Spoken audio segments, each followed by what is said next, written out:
அன்பு சகோதர சகோதரிக்கு மங்கை சங்கத்தின் சார்பாக வணக்கங்க. இப்போ ஒரு செடியை நீங்கள் புதுசாக நர்சரியில் வாங்கினீங்கன்னா அதை எப்படி நடுறதுன்னு சொல்லி நிறைய சகோதரிகள் எனக்கு கமெண்ட் பாக்ஸில் கேட்டிருக்கிறாங்க. எப்படி ஒரு பிளான்ட்டை தேர்ந்தெடுக்கணும்னு கேட்டிருக்காங்க. இன்றைக்கி அதை பற்றி பதிவு தான் பார்க்க போகிறேங்க. இப்போ நான் ஏற்கனவே அந்த மண் தொட்டியில் செம்மண் இருந்தது, நான் இப்போ அதை கலக்கிறேங்க.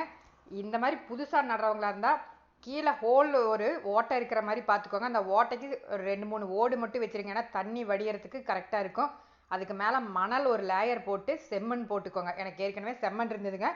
இப்போ நான் கலக்கிறது வந்து உரமண்ணு தான் கலக்கிறேன். இதில் வந்து கொக்கோ பிட்டு மெயின், அதுக்கப்புறம் சாம்பல், அந்த வேர்க்கரையான் வராது இருக்கிறதுக்கு வேப்பம் புண்ணாக்கு கலக்கணுங்க.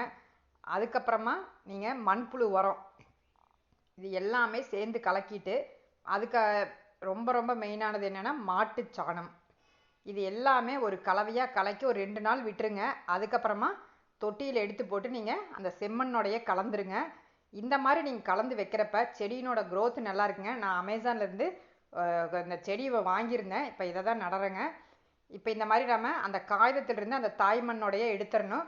இப்போ அதில் குழிப்பறித்து அந்த வேர் பகுதி ஃபுல்லாகவே உள்ளே போகிற மாதிரி நாம் கரெக்டாக பார்த்து வச்சிடணுங்க.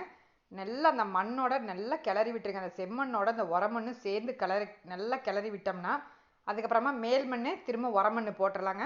போட்டுட்டு அந்த வேர் பகுதி நல்லா மூடினதுக்கப்புறம் தண்ணியை வந்து சும்மா தெளித்து மட்டும் விடுங்க. அப்புறம் ஒரு 2 நாளைக்கு அப்புறம் தான் நல்லாவே நம்ம தண்ணி விட ஆரம்பிச்சிடலாம்.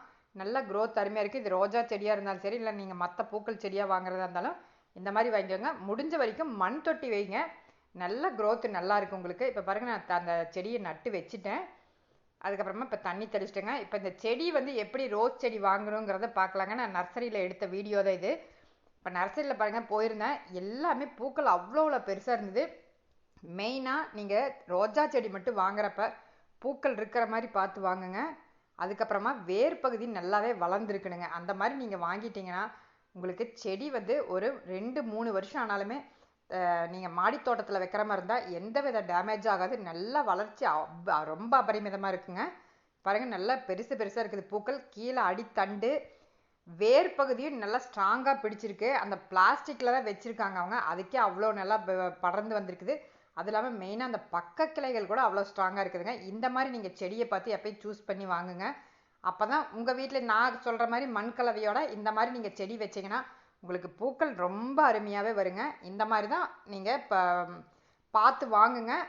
எப்பயும் நீங்கள் இந்த வெளியே கொண்டு வந்து வாங்குறத விட நீங்கள் நர்சரியில் போய் வாங்குறப்ப உங்களுக்கு நல்லாவே வளர்ச்சி இருக்குங்க. அந்த பூக்களோட வளர்ச்சி வந்து ரொம்ப நல்லா இருக்கும். செடியினோட வளர்ச்சியும் எந்த ஃபால்ட்டும் இல்லாமல் இருக்கும்.